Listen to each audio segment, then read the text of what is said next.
I'll be buried in my grave before I become a slave, yeah. That is what I heard them say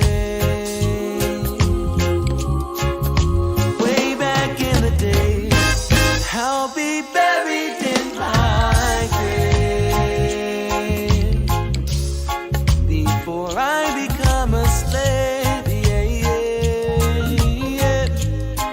But it seems like since that day, yeah, yeah, we have sorely changed.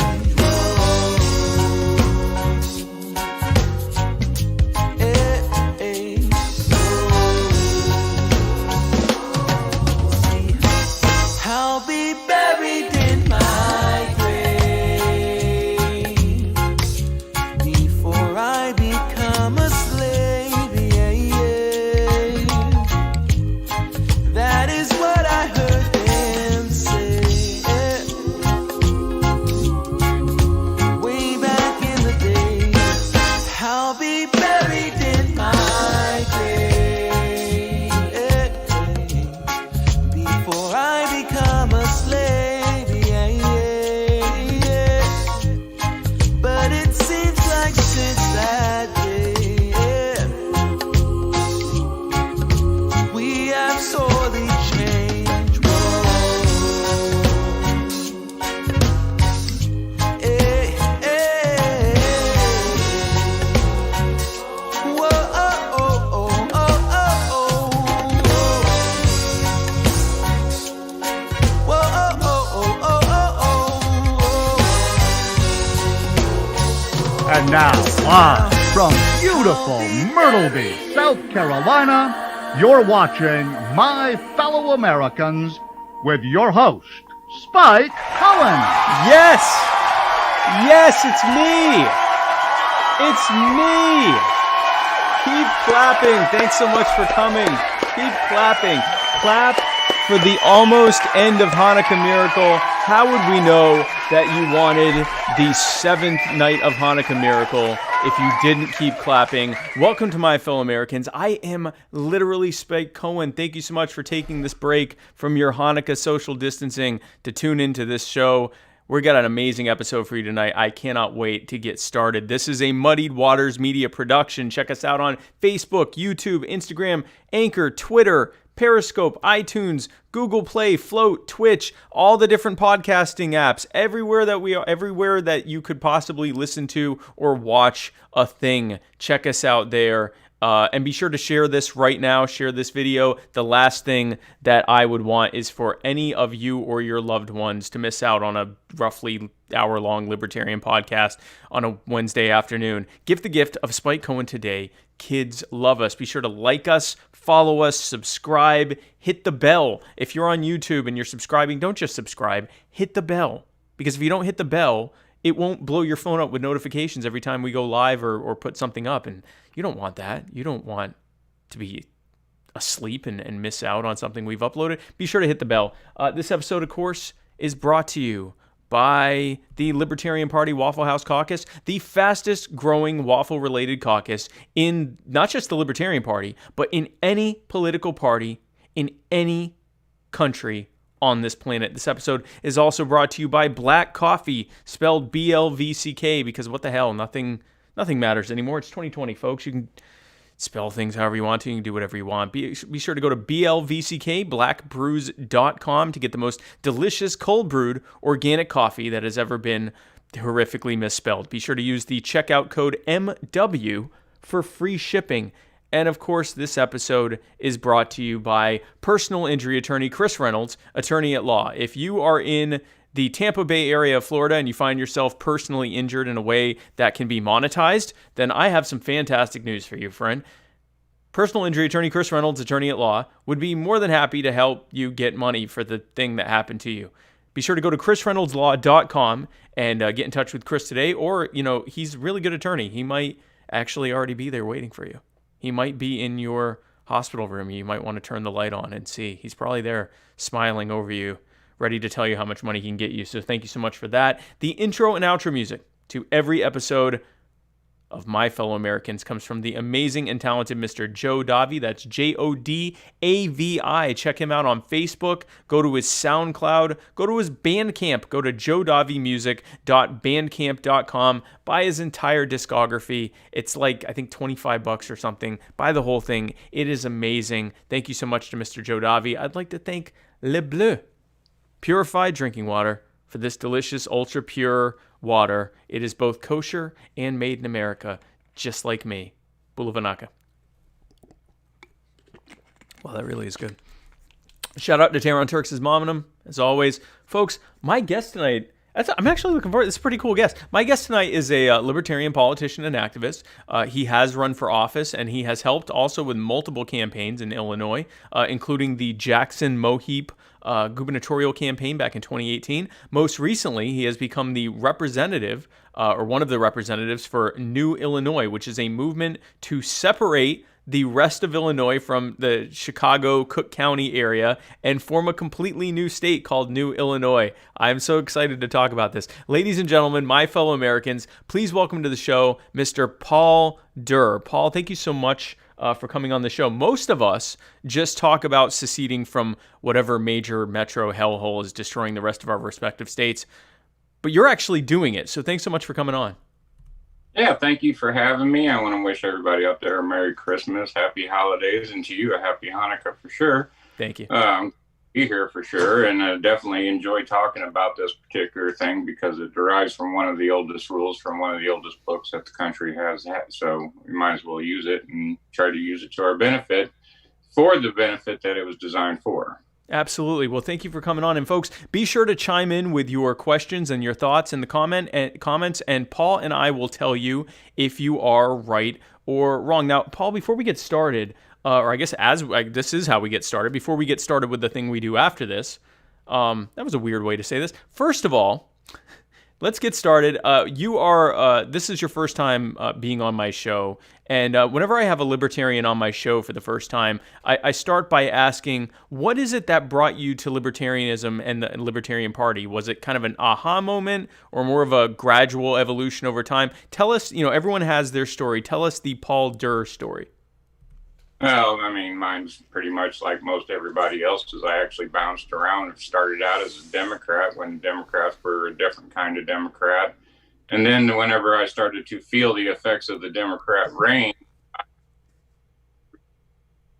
more than I was, should be at that point. So I switched over to the Republican Party at that point and spent quite a few years with them and still never really felt quite at home until one year in 2018 that I met a man named Cass Jackson who was running for governor, who basically spoke everything that I always had in my mind, but is always silenced because that would be considered crazy talk or too extreme or eccentric in any kind of way. So some of my thoughts were literally being posted on a screen by a guy who's running for a governor. So that caught my attention, and that's actually what drew my interest into the Libertarian Party itself, because he was running for the party. So of course, anything I look into, I'm going to look into good, and versus listening to anybody telling me what the libertarians were, I looked into the platform and the policy agendas and that they have going for them. And I was like, yeah, I agree with everything here.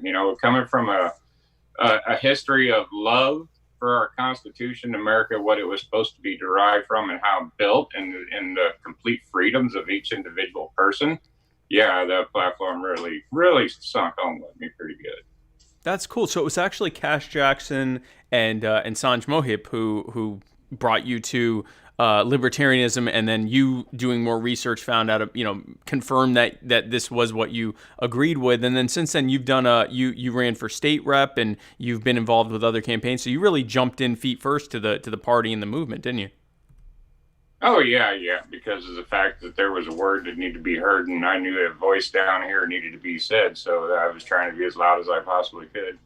That's cool. Well, that brings us to why you're here. So you are part of a movement called New Illinois that is, and correct me if I'm wrong, your goal is it's not just the southern counties. It's all of the other, I think, 101 counties or 110 counties in Illinois to secede from Chicago and become an entirely new state, New Illinois. Is that correct? Well, the goal is to achieve 101 counties to break away from our total of 102 counties, Cook County presiding over most of the one county. Right. And that's what lies our problem. And it turns into, getting into the history, I'm sure, which a lot of the questions that you're going to have coming up will cover as to why we would want to do something like this when the majority of the population would say, well, don't you get all your money from Chicago? Doesn't it bleed down? Doesn't Chicago run, the rural areas of Illinois? Right. And not necessarily. And that's where I came into this, because I am very good at looking for facts and listening and reading news and finding articles and discovering things. In which case I used a actual report that was the only report that was ever done by the Paul Simon Institute that derived out of Southern Illinois University at Carbondale. Yep. And it's actually, right here in my possession that I keep next to me all the time. And it's basically a policy from the Legislative Research Unit. It's called the Politics of Public Budgeting in Illinois. And it breaks down from the Legislative Research Unit of 2013 the actual expense and revenue generated from each county. And what they done is they kind of put a spin to it to where the lowest denominating revenue generating counties, which would actually be sucking money off the rest of the state. And there was like 9 of them, and they called them the Southern Illinois region. And then they compared it to the most, revenue generating area, which would be the Chicago region.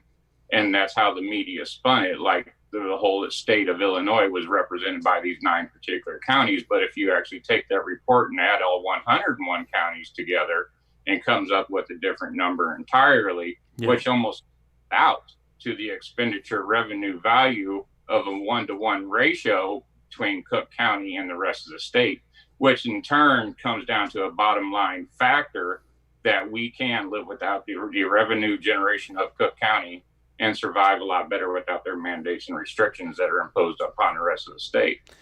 Yeah, and that's what I was going to say. I read that Paul Simon Institute report.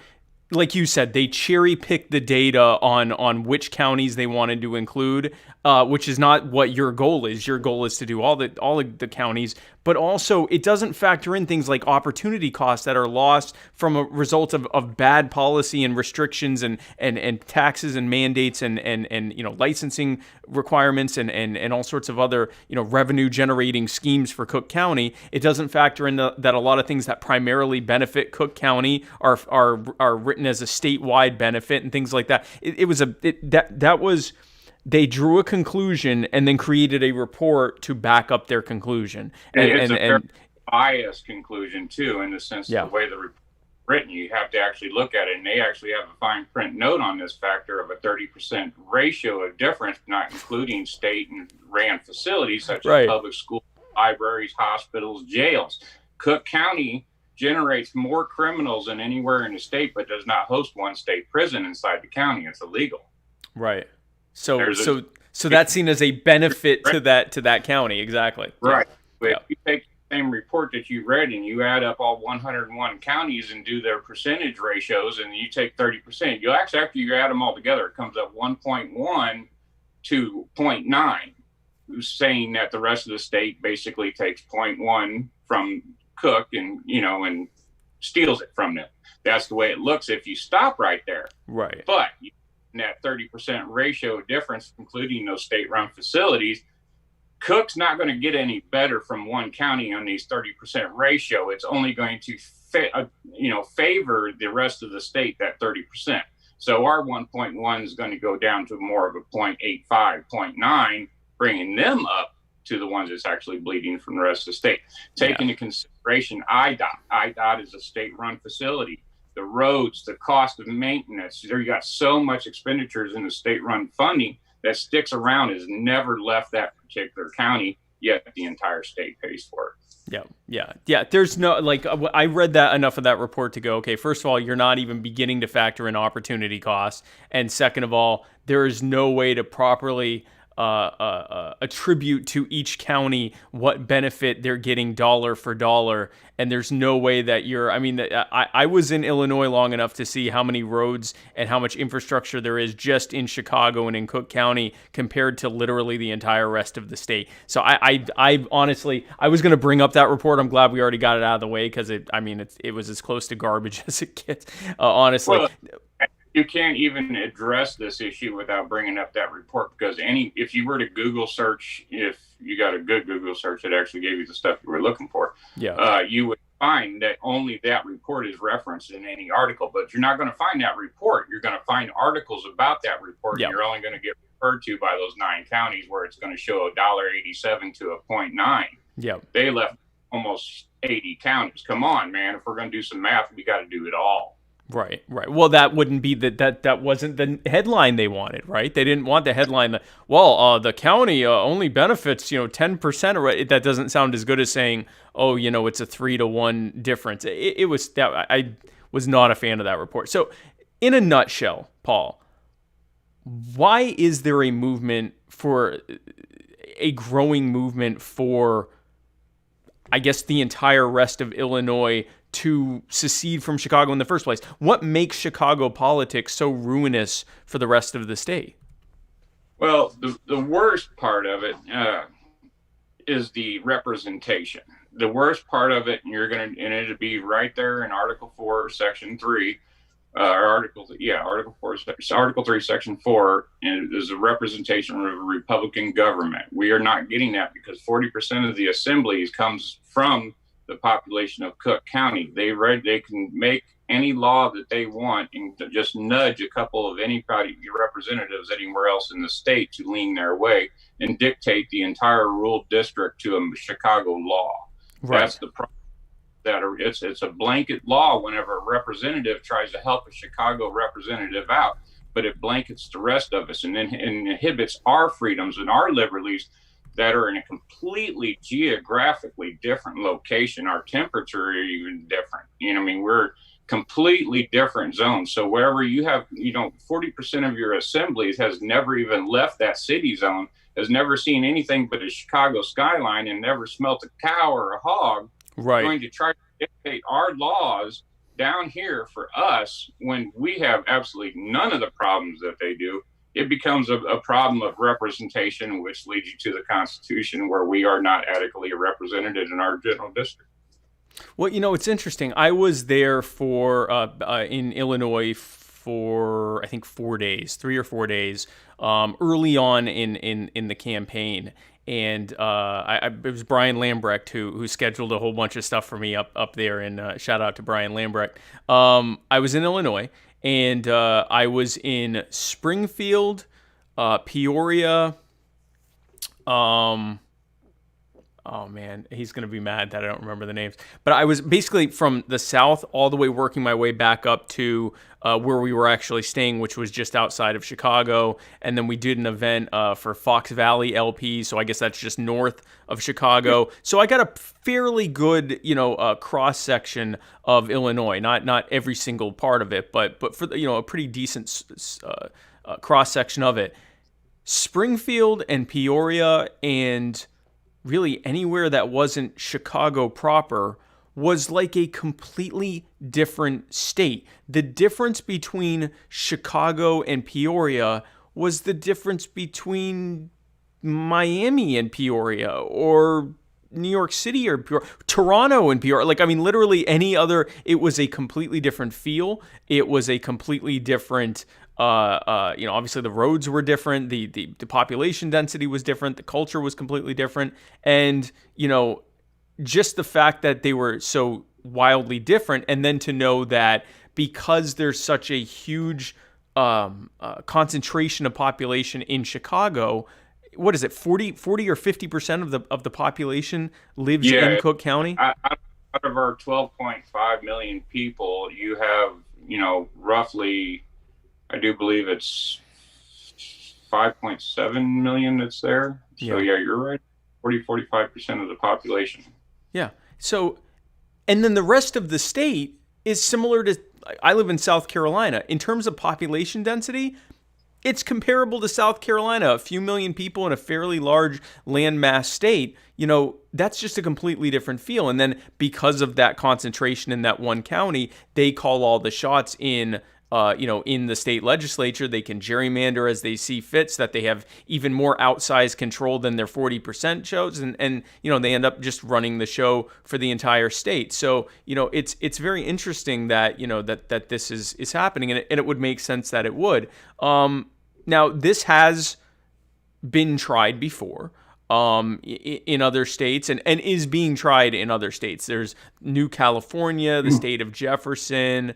I'm trying to forget the one I'm trying to remember the one in Washington State. There's a few of these going around. So far, the last one to be successful was the movement to separate West Virginia from Virginia, I believe. And that was as a result of the Civil War tensions, one part wanting to remain, I think it was West Virginia wanting to remain a free state, and Virginia wanting to remain a slave state. Now, yeah.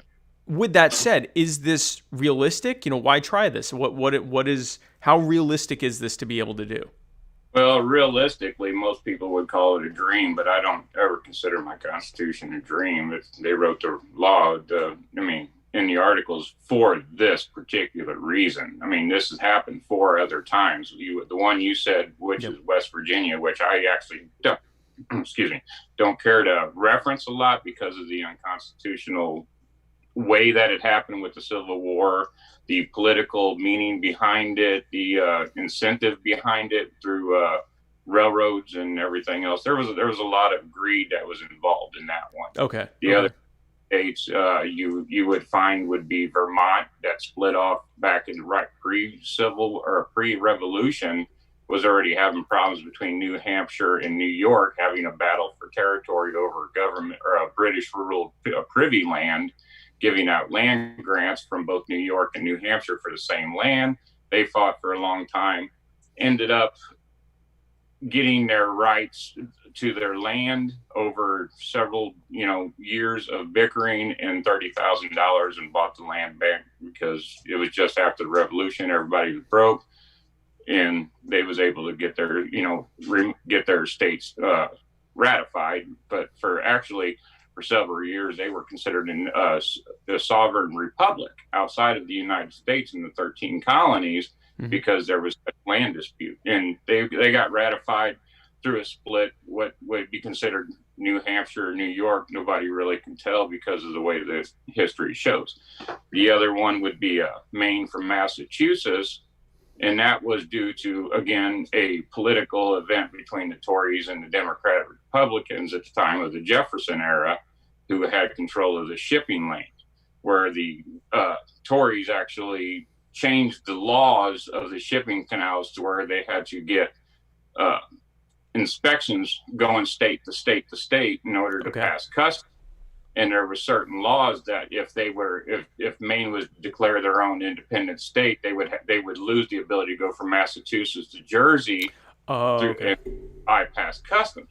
So it became down to a canal thing where it actually was in the bickering between the two. You had such a separation of politics, north and south of the Massachusetts line, where the Northerners were seeing that the Federalists. Actually, I said Tories, I'm sorry, Federalists were actually starting to thin out and starting to lose their hold in the political spectrum. Anyway, the Democrat Republicans were taking over. They just simply wanted to wash their hands of it, and Maine became ratified. The only one that has been the most constitutional of all was Kentucky, split from Virginia, because that happened actually during the Articles of Confederation. And they hosted all through the constitutional meetings, constitutional conventions, state conventions, and did it all exactly by the book, mostly because the book was being written as they were. So the people that were actually writing the book that we go by today were using it for them. Separation. So if there's any questions as to whether or not the constitutionality of it, or the meaning, or the intent, we have it on paper as to how it happened to the letter. So it's definitely realistic. It can be done. It has happened before. It hasn't happened in, I guess, the modern era, or since the last time that it has happened at all was in the 1800s. Now I believe there are two main ways to go about this. Am I correct? Well, I mean, there's two main ways being attempted right now. Okay. That I like to consider Plan A and Plan B. There's actually a different group and organization that I'm not involved with that I have a lot of respect and admiration for, because they're going by county referendum initiative. Oh, wow. To try and get it on the ballot, and they have succeeded tremendously.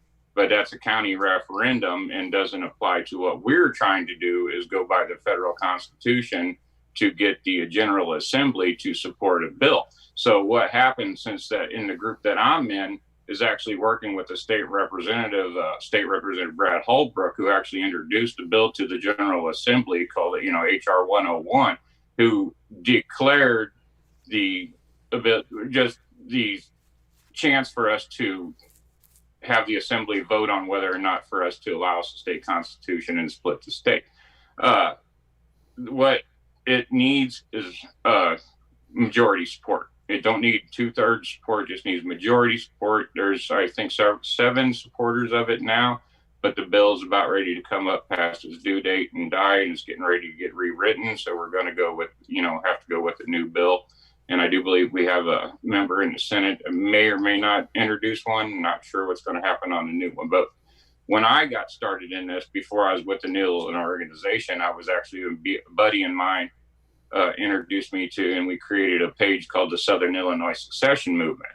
And that was actually, the page that we had created a big following, was actually in the writings of HR 101 that was introduced to the General Assembly. And that's when we got introduced to the new organization and followed along with how they were going about it. I listened to the way they were describing it through the constitutional process, and me being a lover of the Constitution and reading the Constitution all the time, I found it really intriguing. It sounded really good. Now, here's the good thing about us and what we're doing, is that you can actually look into the future and see what could happen with us, because we're actually following after the plan of the new California movement that you mentioned earlier. Mm-hmm. Because the guy leading that is basically we're similar pattern that we're following along in order to achieve this, which has a very, they have a very strong following over there. Almost 3/4 of the California state in whole has committees, that have been formed and backing and supporting this. So they're exactly 2 years ahead of us. So you can see where they are and where we're getting started, and see what we have to go through, where they've been declaring their grievances once a week on public steps of the courthouses and airing their Declaration of Independence, which we in Illinois, in our group and organizations, actually went to Carthage, Illinois the other day on the steps of the courthouse and declared our independence from the state of Illinois with our intent of state split. Just basically lets the people know what our intent is, that we're not from the union, we're just separating from trying to split the state. That's interesting. So you are, I'm sorry, what was the last thing you said? It would have been much like the Declaration of July 4th against the king is basically what we do, is declared our independence as a state against the governor. That's interesting. Doesn't mean anything until the war is won. Right, exactly. Legislative Assembly.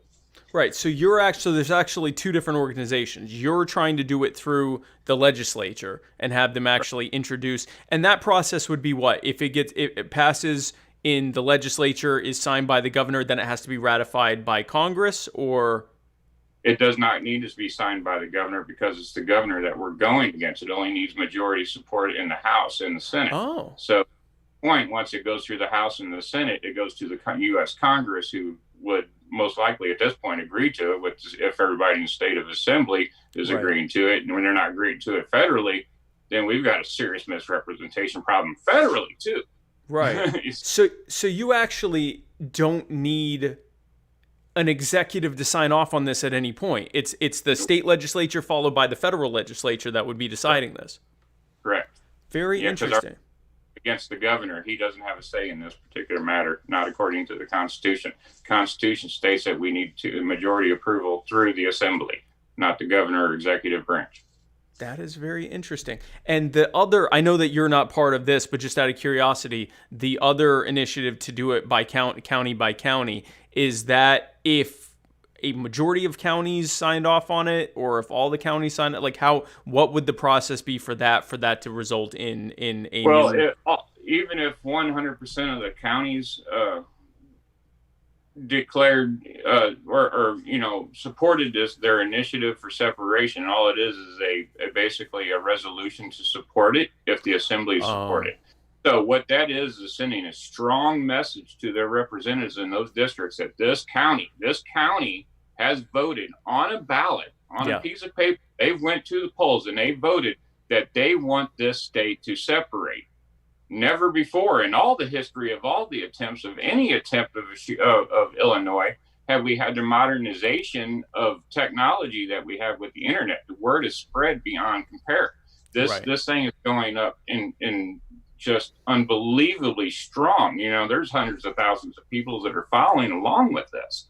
So what we need is those hundreds of thousands of people to speak to their representatives to tell them they support the initiative of state separation so that their representative can back them. That's what a representative is supposed to do, represent. So that's actually, either way, it still needs to go through the assembly. So there is no end run around the assembly. This other initiative is really just another way of sending a signal to the politicians in Springfield that this is what the people want, that they want to separate from the Chicagoland area and let them be. Now, why can't, this was kind of a side. So you're saying New Illinois. Why wouldn't you be Illinois and they would just be Chicago? Or are you just saying they can have Illinois? You don't want nothing to do with what they're created here. We develop a new state constitution that is corruption-free.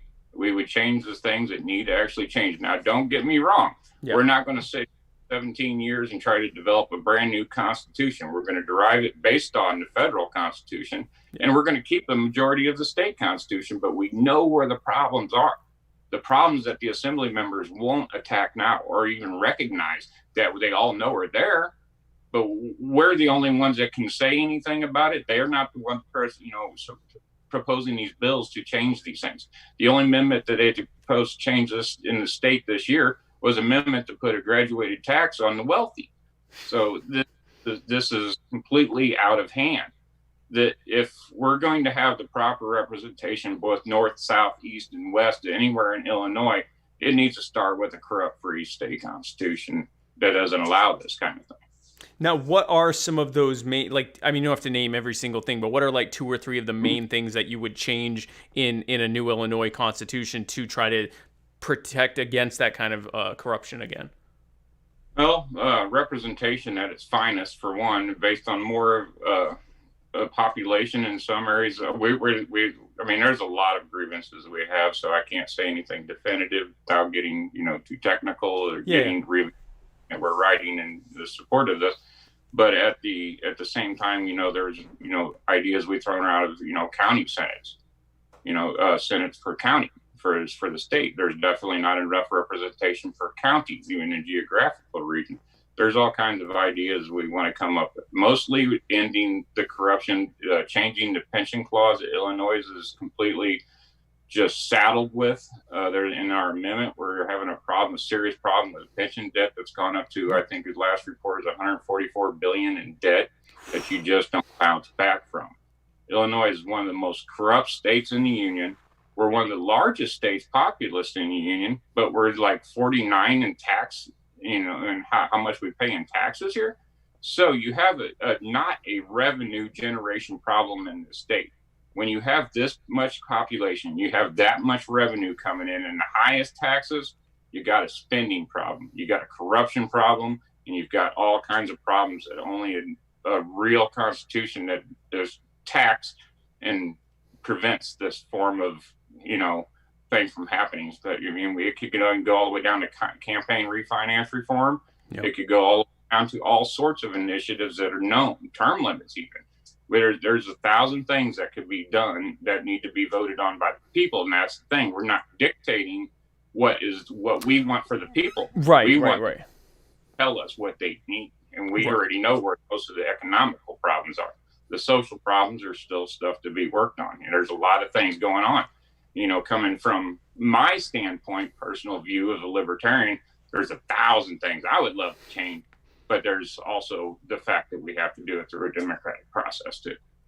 Right, you have to have consent of the governed. Exactly. Yeah. So it's very interesting. Now, speaking of the assembly, I'm being told that once again the wagons are circling around Speaker of the House Mike Madigan. When I was there back in July, there was and you can probably tell me the power company that had just pled guilty to bribing him. Yeah. and which means that in the federal case against whatever the power company is there, I want to say Con Ed, but I don't think it is. But whatever I think right. Oh, it is Con Ed? Oh, okay. That against Con Ed, that it implicated Mike Madigan, the Speaker of the House of Illinois, who is also the longest sitting speaker in American history, of taking bribes. His response was to say, absolutely not, I did nothing wrong. And it seems like the wagons are circling around him. Where is that at right now? Can you tell me where it's? Yeah, I just shared a headline, and I can't tell you for sure how much detail is it, but it sounds like they're suspending investigation, and that's very weird. Yeah, it is pretty a perfect example of, I guess, the Chicago way of politics is that you have a man who is in office. He's been in office for, I believe, longer than I've been alive. This guy is a gangster from the mob days. He doesn't have an email account. He doesn't own a cell phone. He allows no paper trail and is referred to as him or himself. He is literally controlling. And these ain't things I'm making up. These are actual testimonies from people in the Democratic Party who've got sick of his power. He is a supreme being of anything in Illinois, and he actually controls everything to do talk about a conflict of interest. He has the biggest tax attorney firm in the state of Illinois, but he writes the tax laws. That's a protection racket. Right. Yeah. So talk about a conflict of interest. So if you don't play ball in the Cook County or his district area, boy, you're really going to be paying out the wazoo. But if you do play ball, you're going to get the greatest services in the world. I mean, right. There's that proof. There's a kid up here that ran named David Krupa who tried to run in his district, and he actually had strong-armed people come follow him after he got his petition signature, forcing people to sign another petition that they withdrew their signature from his petition. Wow. He actually went to court and lost at the level. The judge actually ruled it illegal for that to happen. What? It's and this is Chicago way politics. Like, it is out in the open. Like, they're not even coy about it. It's just how it is, and they own the courts, and they own every branch of power, every lever of power in government in the state, especially, and they can just do whatever they want.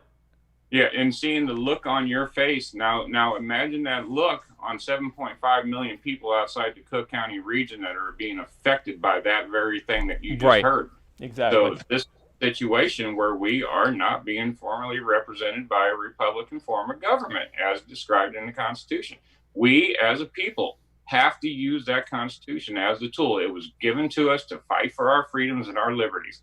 If we deny it or look past it or try to look for some other route other than the very freedoms that thing promises, then we are just tearing it apart and throwing it in the wastebasket and using it for toilet paper.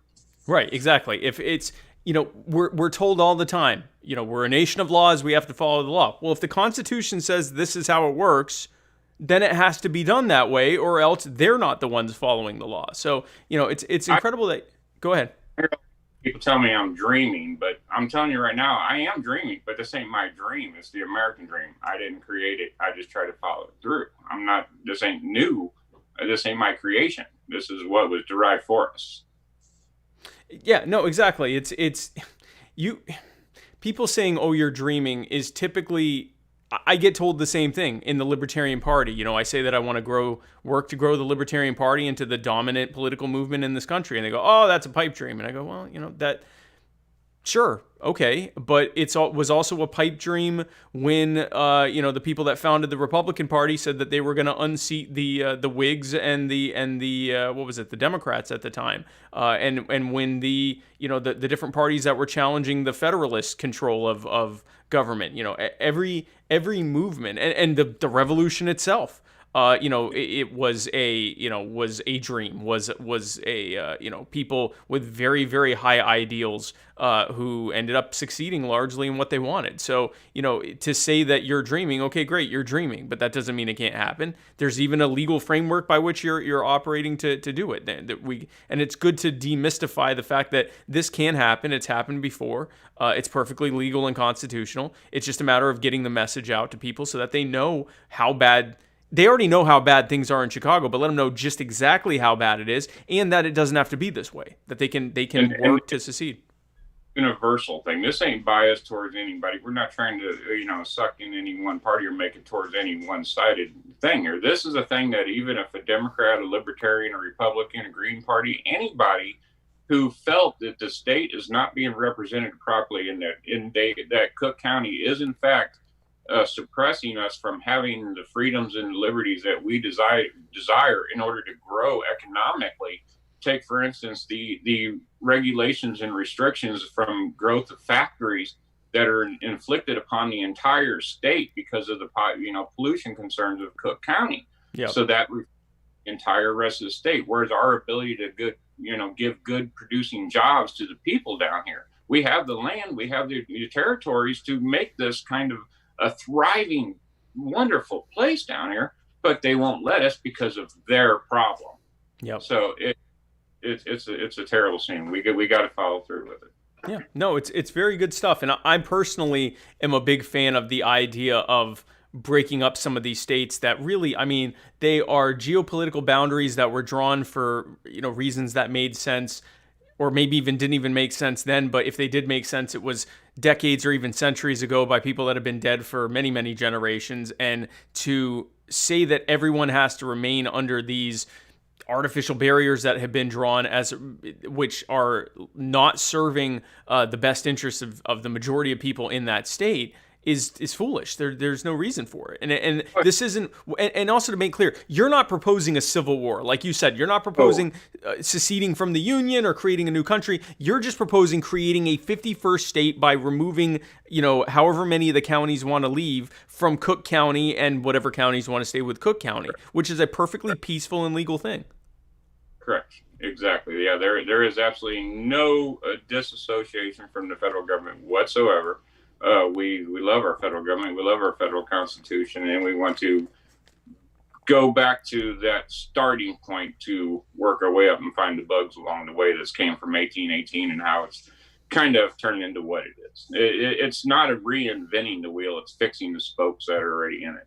Yep, absolutely. And removing yourself from the problem that's continuing to make it worse so that you can actually fix it in good faith and not have someone go in and ruin the thing. No, I think it's a good thing that you're doing it. I have to ask you, because you're on here, you were a candidate in the past. You've worked on campaigns. You were the state field operations director. You've earned awards from the state Libertarian Party for recognition of your work. You clearly understand Illinois politics very well. Are you considering running for governor of Illinois, or are you waiting until there's a new Illinois and then running for governor of that? What are your plans here? No. The governor takes too much heat. It's too top dog when real work is done in the assemblies and down in the floors. That's where the yelling needs to take place. That's where the fight needs to be. And if you're going to have a fight that's even going to get on the governor, don't see anything the assembly don't see to him. So if you want power, that's where it's at. It's the power in the people, and if people need power, they're going to have a representative that speaks for their voice, and that's me. I'm the guy that's going to go in there for you. Okay. So are you planning on running for the state house or state senate? Yeah, I'll run for the state house again in 2022. Okay. Cool. So, well, that's really good, and it's I guess for those who aren't because I know a lot of people, I mean, we have a lot of listeners that are in Illinois and in Chicago and understand the situation here. Most of my viewers are not. If you had to give a single example of just how terrible the political structure is in Chicago relative to how it hurts the rest of the state, what is that one story that you would tell people to say, look, this is how bad it is? Al Capone got elected to the top spot. That'd be the best reference I can give you. We were being run by the mob. That's fair. That's a good one. That's a good point. Yeah, no, I mean, Mike, I when I was in Illinois, you know how Brian is. Brian's like, you got to read this, you got to find out about this before you go on this interview because they're going to ask you this, and they didn't ask me any of that. And I love Brian, but so he had me reading about Mike Madigan, and I'm reading it, and I'm going, holy crap, this guy's a gangster. Like, this is a straight up gangster who went into office, and he's still a gangster. He's just now the Speaker of the House, and he has been for since the early 80s or late 70s or something like that. He's not going anywhere. And, he doesn't even have to run, because if anyone runs against him, he muscles them out. And he's robbing everyone. And he's a huge thief, and he's getting bribed left and right. The feds seem to be wanting to close in on him, and there's always some reason they're not able to get him. He's the Teflon Don. It's pretty... We're very much in high spirits around here, because right now, as it's sitting, he does not have enough votes to remain Speaker of the House. And I am personally involved in a movement to help petition some of our representatives to declare publicly that they will not be voting for Speaker Madigan again, so that we can make sure that he does not regain that seat. If that happens, it'll be the beginning of the end for him, because I think so much of what allows him to get away with stuff is just the sheer amount of power he has. If he doesn't have it anymore, it starts to unravel pretty quickly. The fear there is always, though, are you replacing the demon with the devil? That power still is retained in that seat, and that's a problem too. Yes. So it's, wow. Well, and that's the thing, right? It's not that there are these uniquely terrible people and we just have to replace them with good people. It's the system that's in place that A, attracts people like that, and B, makes people have the ability to be that corrupt in the first place. So it is trying to get rid of him, but it's not just, he's not the problem. He is a symptom, or he is a problem, but he's a symptom of a greater problem, which is the system that's in place, which is the whole reason why you're wanting to secede in the first place. It's not as though if Madigan's gone and Pritzker are gone, you'll say, oh, okay, well then we can all stay together now. It's the system that created that in the first place. So yeah, a never-ending problem. Like you said, it's been attempted in Illinois quite a few times, but the problem of it is like I just said a minute ago, the technology and the media and the ability to travel the word was nowhere near. There was one of the first that I remember starts to the secession movement or separation movement from Illinois would have been a little thing if people want to Google up this state of Forgotonia, and it happened in Western Illinois, where a couple of counties actually declared their independence and was going to form their own state. And it turned into started out as kind of a joke, but the actual caught on, and the county commissioners actually ratified it to their thing that they would create a resolution that they would separate, and that's how that whole thing started. Right. And we that's where reading that, jokingly with me and my buddy, we kind of got on that, and that's where it derived from. But again, with the Illinois separation movement, the movement that's society, the other movement that's going on besides the one I have, the population and popularity that they have following them, working with them, and is supporting them, it's unbelievable. I give kudos to those guys. They're working their tails off. And what I see is what I'm doing, and what I see is what they're doing. We're trying two different paths here. We've got a plan A and a plan B. I don't dismiss either one of them. I want them both to win.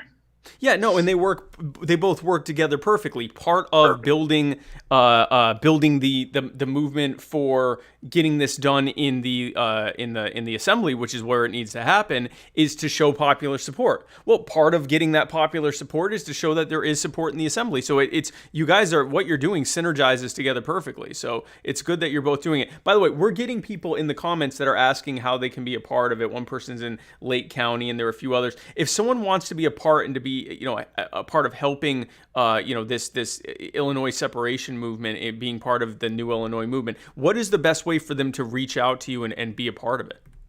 Well, the best way to do it is to go to newillinoisstate.org, and it has basically a list of everyone. And if you sign up with them, you'll see a list of every one of the counties that have been ratified so far in our organization. In which case, you can sometimes. We've got it narrowed down to, if you want to try to search for your own county, you can do newillinois.org or .com or something. Mm-hmm. But if you go to newillinoisstate.org, you'll find the list of every single county that we have ratified, or you can contact us there, and we will have somebody get in contact with you to get you involved. We're up to almost 22 ratified counties that have signed on to basically form. And the thing that everybody's got to understand about our organization is we're a very boring kind of one, because we are doing the legislative process. What we do when we form committees is basically forming new county boards, like the county boards that exist today that you'd go to a county board meeting. So what we're doing is forming a new government, a reformed new Illinois government of county boards that are listening to the people, so that when we do have a chance to actually get somewhere in the assembly, and if it were to ever pass, these county boards would come together at a constitutional convention of the state in order to ratify and build the new constitution. And so the importance of being involved in your local county committee is extremely important if you want to get involved and learn the process of the same things that our founders went through. This is it. This is the beginning stages of what could possibly be the 51st state, and you could be in on the ground floor. But we need the ideas, we need the people, we need the support, we need the name out there. Don't grow on its own. So newillinoisstate.org, and that's how they can find out how they can be a part of it, and not just involved in the actual creating of the infrastructure, as you were saying, of the new state through the county committees, but also through activism and how they can be involved in helping spread the message of we don't have to be tied to Madigan and Pritzker and the Chicagoland style of politics. We can create our own state and do things the right way. So cool. So first of all, thank you so much for coming on. This has been a fantastic and fascinating discussion about this, because I'm really a fan of this idea of separating some of these larger states into smaller states that are more representative of the people in those various people in those various jurisdictions. But before I let you go, I just want to give you the chance to say anything that you feel like didn't get a chance to be said. Plug anything that you want to plug, anything that's upcoming, anything you want to talk about. You have as much time to say it. Paul Durr, the floor is yours.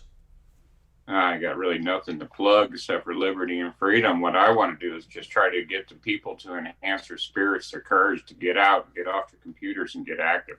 We can't do anything sitting here on social media arguing with each other, fighting and bickering about the things that have been fought and bickered about in the past. All we're doing is just recirculating ourselves. Redundancy will get us nowhere further. We have to get out, get active, find something that we can stand behind each other with, and make that our focal point, and we can all come together on that. I love it, man. Listen, at this show, the shows that I do on Mondays and Thursdays, Spike Cohen's Culture of Winning, where I talk to libertarians who have been elected across the country, everything that I am doing is exactly what you just said. Encouraging libertarians and liberty-minded people to go do stuff, right? Like, go be active in your community, in the movement, in the party, in organizations and initiatives and movements like yours and others in their area. And you don't have to just limit it to your state. Do whatever you can, wherever you can, to get your name out there, to get the movement out there, to get the word out there, and to spread the message of liberty. Because we have a great idea, but we can't hide it. We can't hide it in a breadbasket. Yeah, I could give you serious props on a Facebook post you made the other day about, it was kind of a long thing, the interbike, but we have to win. Yep. We have to get into the seats so that we can make a change. All the things that we're doing, all the things that we're trying to fight for, if we don't have support in the assembly that's going to grant us what they've deemed their rights, which are our rights to. Which are our rights, yeah, exactly. Yeah, they're selling us back our rights, which they've always done. Mm-hmm. We have to win, so that we get the support needed, so we can have the voice that actually talks to them. Because we're not listening to you and me right now. Going on my social media page, I guarantee you, none of the representatives care about what I just said. Right. So, point: if I'm a representative, they're gonna care, because I'm gonna call them. I'm gonna knock on their doors. I'm gonna come over there. Hey, man, we gotta talk. This is what's got to happen.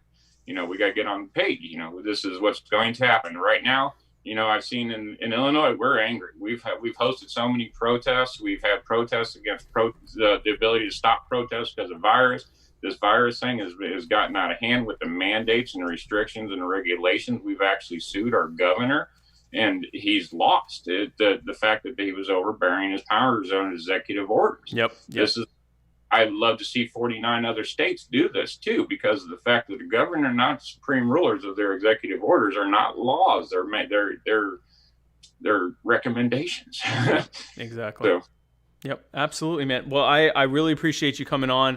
And like you said, we got to get out there. We got to move. We got to win. We got to, and not just win electorally. We have to win in the cultural level as well. We have to get our ideas out into the public conversation so that people, are talking more and more the same way we're talking. They understand that our ideas are not just some dream. They are common sense solutions to the problems that we're facing. So, Paul, thank you so much for coming on. Stick around. I want to talk with you during the outro, but thank you again for coming on. And folks, if you want to find out more about the New Illinois movement, be sure to go to newillinoisstate.org, and you can find out more about that there and about Paul. And if you want to help Paul in his future runs, Paul Durr has a Facebook page as well for his previous run, and I'm sure he'll probably be using that in the future for future state house runs if you want to help him with that as well.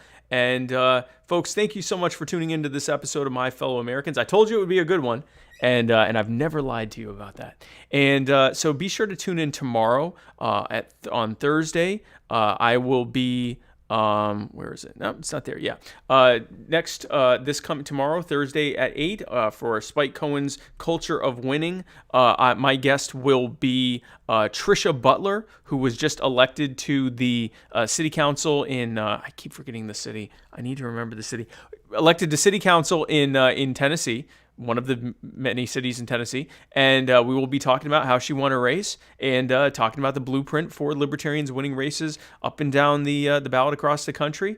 And be sure to tune in next Wednesday, a week from today, same Spike time, same Spike place, for another episode of My Fellow Americans. I will be interviewing Zuby, who is a well-known British rapper and increasingly a political pundit, mostly on Twitter. I'm actually looking forward to that a lot. Be sure to tune into me, tune into My Fellow Americans. I'll be talking with Zuby. And but again, thanks so much for tuning in tonight, and have a great evening. I'm Spike Cohen, and you are the power.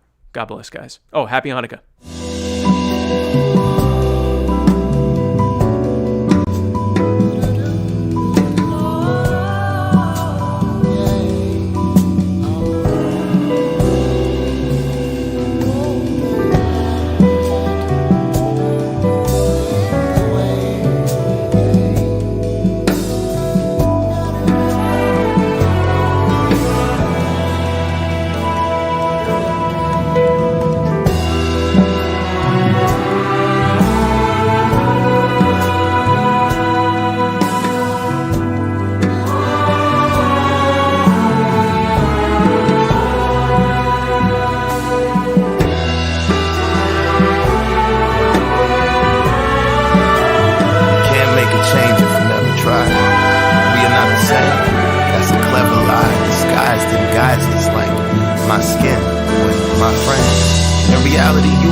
At the least, light to kindness. All you need is a sign. Put a cease to the crimes. Put an ease to the minds like mine. Sometimes darkness is all I find. You know what they say about an eye for an eye in a time when the blind lead the blind. Who am I to deny? I would cry when a loved one dies. I recognize that body outside, bullet holes in the body that was alive. Now confined to a chalk outline. Find out how, but you never know why. It ain't even make it to the news at 9. It ain't even make it to the news at 9. That's my sister, mother, father, brother, son. That's one of mine. All these years I close my eyes, open up to only find I'm in line. There's a pointless murder happening all the time. Either lose your life or mine, caught up in their first desire. That ain't how it started, nah. How were we supposed to survive? There's a war going on outside. Who